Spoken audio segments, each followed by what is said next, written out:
Rate constant, unit of rate constant. तो सबसे पहले एक बात ध्यान दीजिएगा, यहाँ पे आप समझिए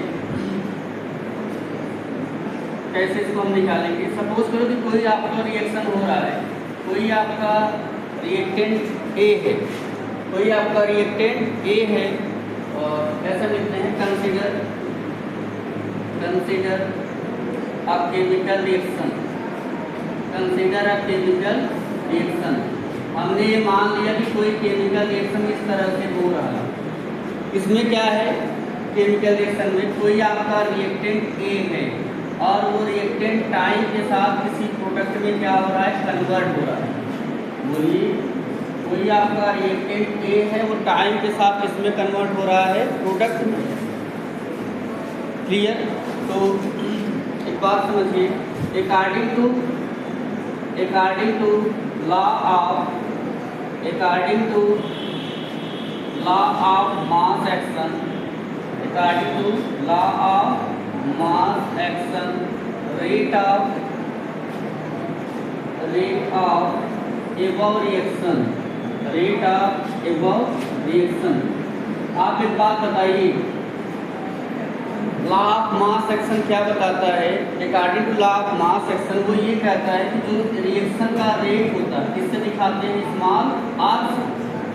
रिएक्शन का जो रेट होता है वो किसके डायरेक्टली प्रोपोर्शनल होता है, concentration of reactant. According to law of mass action, rate of reaction is directly proportional to product of concentration of reactant. मान लीजिए कोई अकेला है तो केवल इसी का कंसंट्रेशन आप लिखेंगे। अगर क्या होता है, यहाँ ए के साथ कोई और भी लिया गया होता तो आप क्या, concentration of A into concentration of C, उनका प्रोडक्ट। सपोज करो कोई और रहा होता तो आप क्या करते, कंसंट्रेशन ऑफ बी। तो लॉ ऑफ मास एक्शन क्या कहता है? According to law of mass action,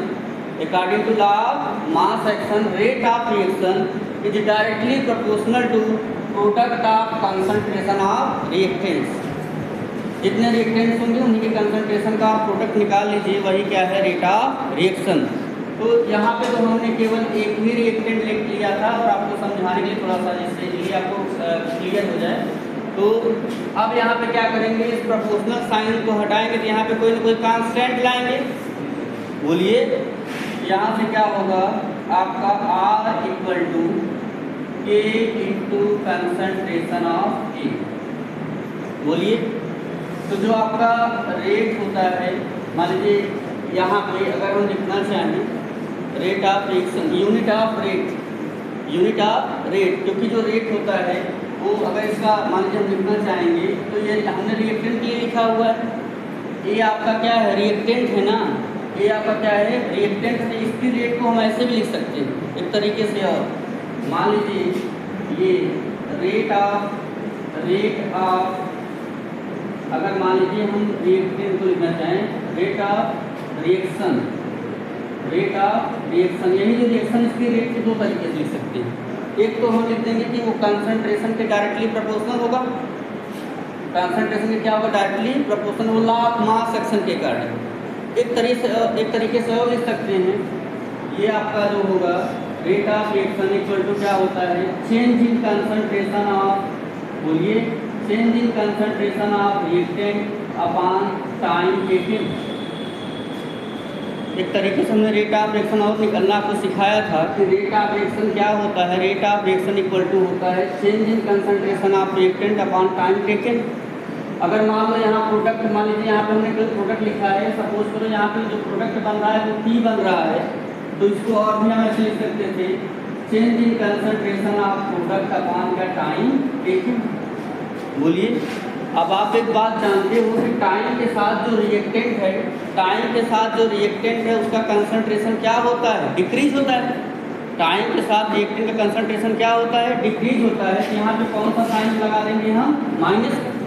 और रिएक्टेंट में हमने क्या ले रखा है, ए। बोलिए, रिएक्टेंट हमने क्या ले रखा है, ए ले रखा है। तो जहाँ पे इसको आर है वहाँ पे हम ए भी लिख सकते हैं, कोई प्रॉब्लम? बोलिए। तो अब यहाँ पे क्या, जहाँ पे ये आपका इन दोनों में हम अगर वो करें, मान लीजिए इक्वेशन फर्स्ट और इक्वेशन क्या आपका इक्वेशन आपका सेकेंड। तो दोनों में अगर हम कंपैरिजन करें from first and second, from first and second, तो ये भी आपका रेट ऑफ रिएक्शन है और ये भी क्या है, देखिए ये भी रेट ऑफ, ये भी आर के इक्वल है और ये भी आर के इक्वल, दोनों आर के ही तो इक्वल हैं। और यहाँ पे केवल मान लीजिए हमने रिएक्टेंट अगर ए को लेते हैं, ए के लिए, अब ये सब आर इसके भी बराबर, इसके भी बराबर, आपस में सभी के इक्वल। तो जहाँ यहाँ पे आर है, ये वाला आर, उसकी जगह पे हम इसको भी रख सकते हैं, इसको भी रख सकते हैं, लेकिन हमने लिखा केवल किसके लिए है, रिएक्टेंट के लिए। रिएक्टेंट आपका ए है तो हम किसको रखेंगे, इस वाले को। तो क्या होगा, minus change in concentration of reactant upon क्या, टाइम टेकन। इसी आर की जगह पे हमने इसको रख दिया, ये भी रख सकते हैं। बोलिए इक्वल क्या होगा, ये तो पहले से था के इनटू कंसंट्रेशन ऑफ। अब मान लीजिए कि जो कंसंट्रेशन लिया गया ए का, जो रिएक्टेंट ए का कंसंट्रेशन लिया गया वो mole per litre. If concentration taken in mole per litre, ये रिएक्टेंट का मोल पर लीटर मोलरिटी जो जानते हैं, मोल per litre, and time taken in second, time की क्या होती है, सेकेंड होती है। तो हमने ये मान लिया कि अगर ऐसा होता है कि टाइम को हमने सेकेंड में ले लिया और कंसंट्रेशन किस में लिया, मोल पर लीटर में। बोलिए तो इसका हम देन अगर मान लीजिए हम यूनिट निकालना चाहते हैं, देन यूनिट, तो देखिए यहाँ पे जो कंसंट्रेशन है, ये चेंज इन कंसंट्रेशन है ना, ये किसमें होगा, बोलिए ये आपका होगा मोल पर लीटर, इसमें होगा मोल पर लीटर, और टाइम किसमें था, बोलिए सेकंड में, मोल पर लीटर सेकंड,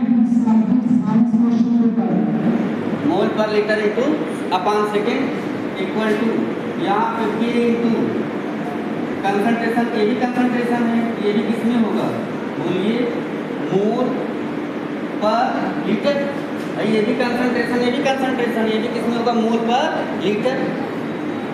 अब इसको एवं ले जा सकते हैं या क्या कर सकते हैं, ये यहाँ पे के के साथ इंटू में, यहाँ पे कहाँ पे आएगा, अपान में।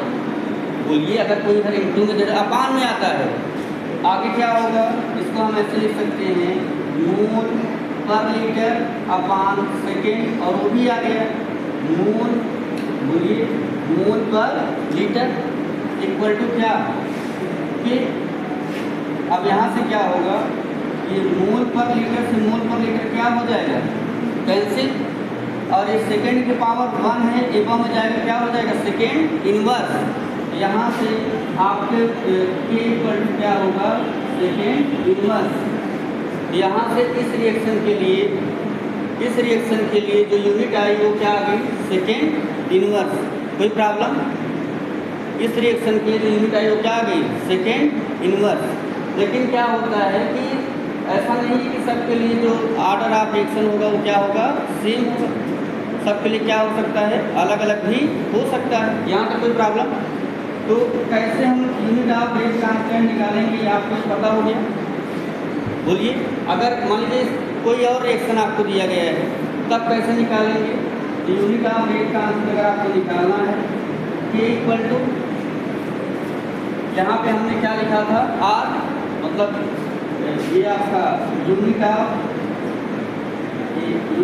रेट ये हो जाएगा अपान क्या, कंसंट्रेशन ऑफ रिएक्टेंट।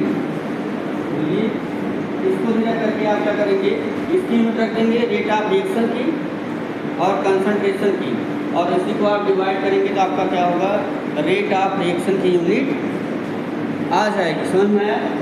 बोलिए तो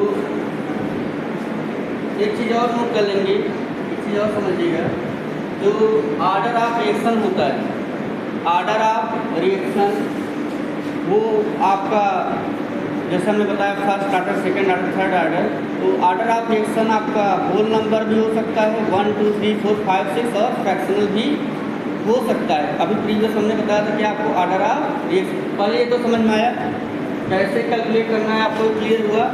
अभी इसी पे हम एक आपको एग्जाम्पल भी बताएंगे, पहले आप इसको क्या करिए।